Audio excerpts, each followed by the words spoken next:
So I see you're so active in the community. You got a genuine heart for our children. I see you working really hard, constantly stepping up to answer questions, and you're quite the advocate for young people. So thank you. I feel honored that you've taken the time to talk with us. So let's start for now. Share some of the challenges you've seen in education as we continue to deal with the pandemic.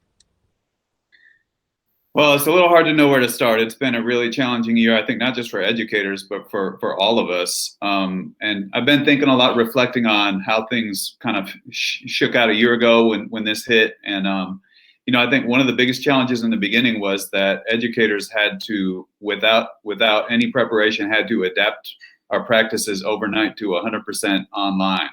And we're talking about, some teachers that are pretty adept, I think, at using different technology tools, but then a lot of us that we really thrive on that in-person, relationships with children, and just been doing things, reading aloud straight from a book in front of people.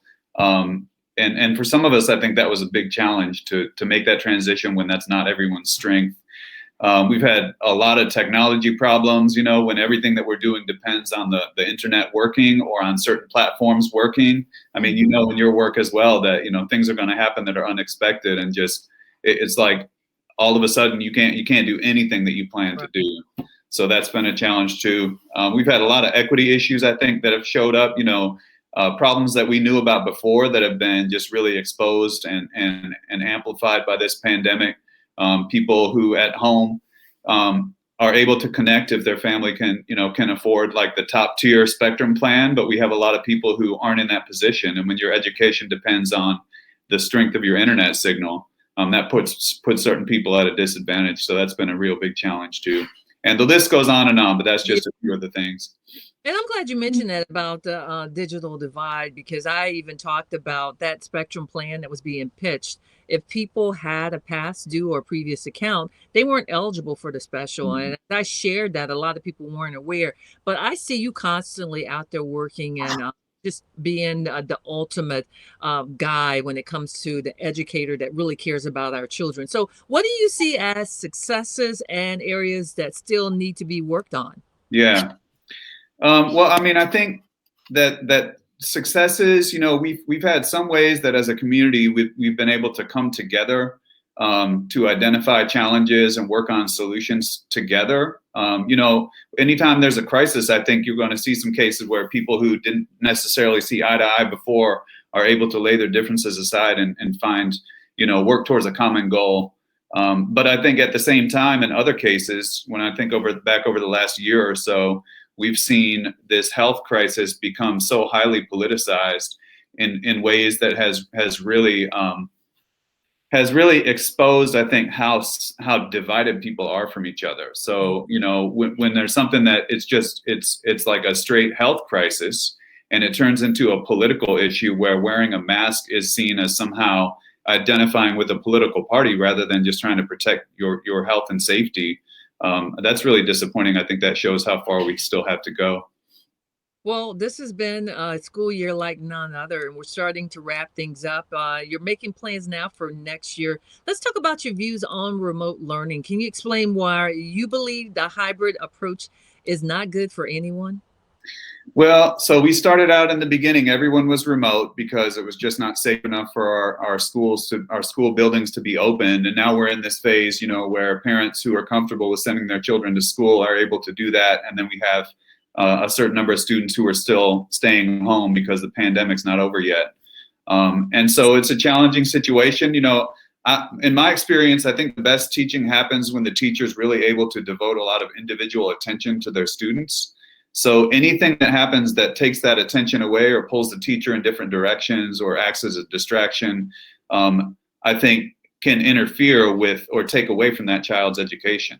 And so when we're doing hybrid learning, and as a teacher, I'm trying to serve what are really two separate populations, the ones that are physically in my classroom and the ones that are at home. And then we're relying on technology and a lot of other things that don't necessarily go the way we want it to. It's just really challenging. And I had a situation, for example, today. So it was a fire alarm a couple weeks ago. Today it was a tornado drill. So we had a tornado drill in the middle of class. which is great. We knew it was coming, but at the same time, am I supposed to keep my students on Zoom just waiting there and say, hey, I'll be right back. We're going to go duck and cover in the hallway. It shouldn't take too long. It's just one of those unexpected challenges. And I really think that we need to get to a place where we don't have teachers that are trying to do two jobs at once. Do you see any benefits of it though? Any benefits of hybrid? Yes. Well, I think that, having our children who are at home still feel like they're a part of the classroom community has been positive. I mean, I certainly wouldn't want to say to those students, good luck, I'll see you next year. Yeah. We're doing the best we can. And, when I have my students in the classroom that I can talk to like this, and I have my students who are on Zoom, they can chat to each other on the chat. So it's kind of like, it's this emergency situation where it's what we have to do right now. And I think that it does allow us to have a feeling of community in this difficult time where people feel so isolated from each other.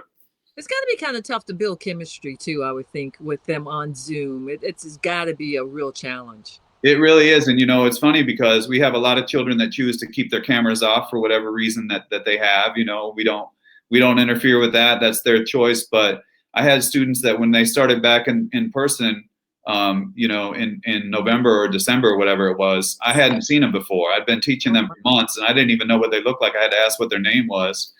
So it's been a really interesting year for sure.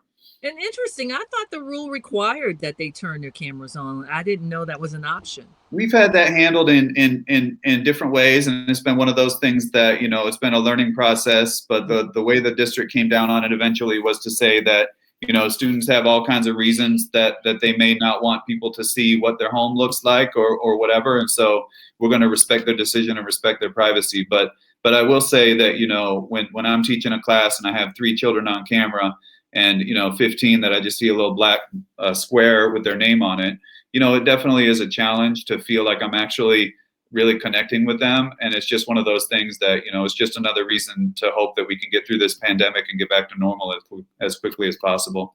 And you mentioned getting back. How likely do you think that we will be back to full remote option for CMS families by the fall? So a full remote option or in fully in person? Well, I would say fully in person. Fully in person, I think it's really hard to say.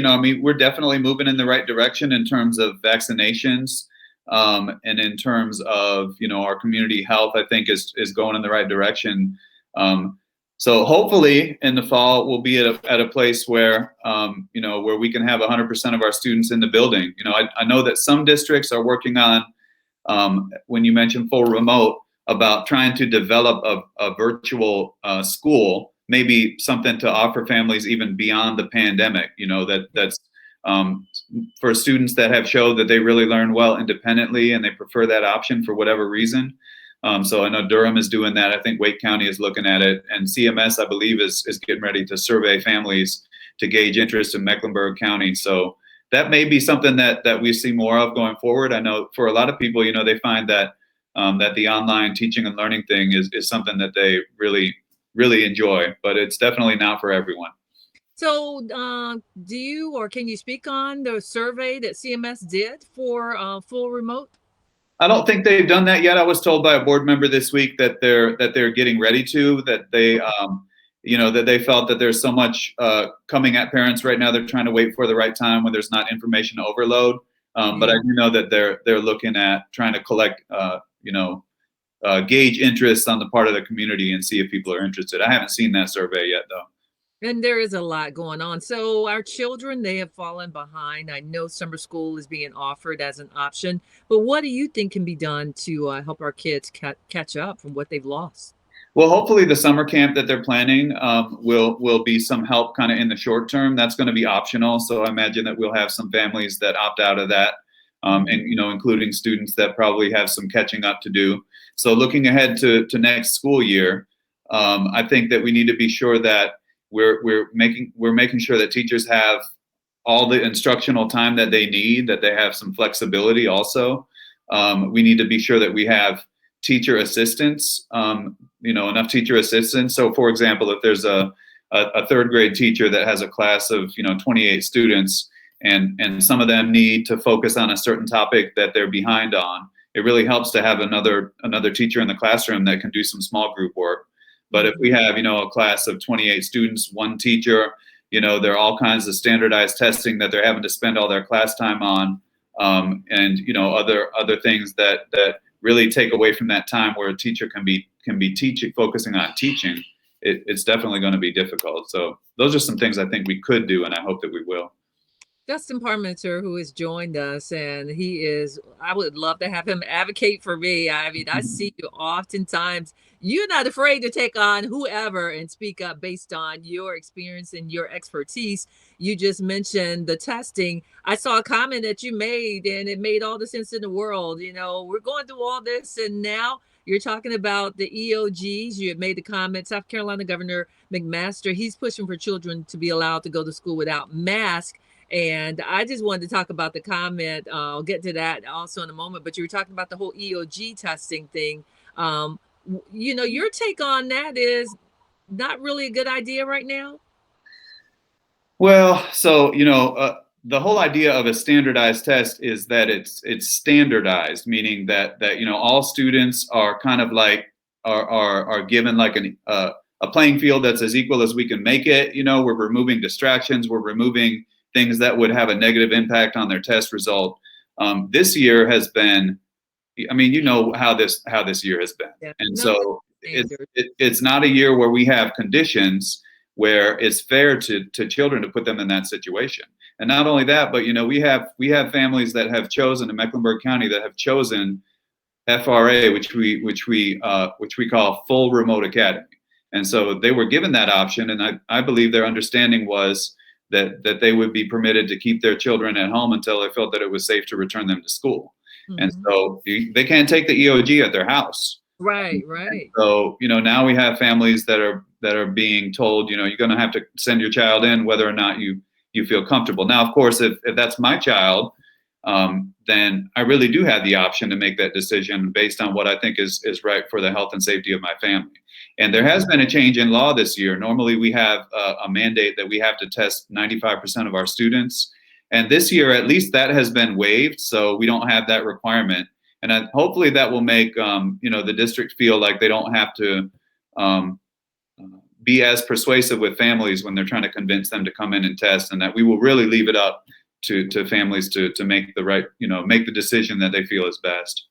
Yeah, and it's got to be what the family is comfortable with. Now, let me go to what I was saying about Governor McMaster and South Carolina. He says he wants the children to return to school without masks now that all teachers have had the opportunity to get vaccinated.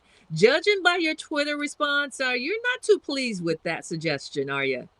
I did not. No, I did not appreciate that. I think Governor McMaster should not be risking other people's lives just to rile up his political base. Yeah. And the bottom line is this pandemic has killed almost 600,000 Americans in just over a year, including, educators. We've lost educators here in North Carolina, I'm sure in South Carolina as well. We now have these new variants which appear to be infecting children at a higher rate and are more deadly. Yes, we're making progress on the vaccine front. We do know that things are better, but people are still getting sick. And as you saw in that tweet, I mentioned that I've got two. I know I had two friends and colleagues in a neighboring county who were diagnosed with COVID this past week. Both of them had got their second vaccine about a month ago, and they caught the virus anyway. And so this is the reality this year for us, and the pandemic's not over. And so I think my take on it is that we need to continue to follow the safety measures that we know work until the experts, and the experts is not the governor of South Carolina, the CDC, until the experts tell us that, you guys are good, we don't need to do that anymore. So it just really bothers me when someone for political purposes makes reckless and dangerous comments like that impact the safety of other people, your children and my children and me and my colleagues, because he's not in the classroom and he's not in the school.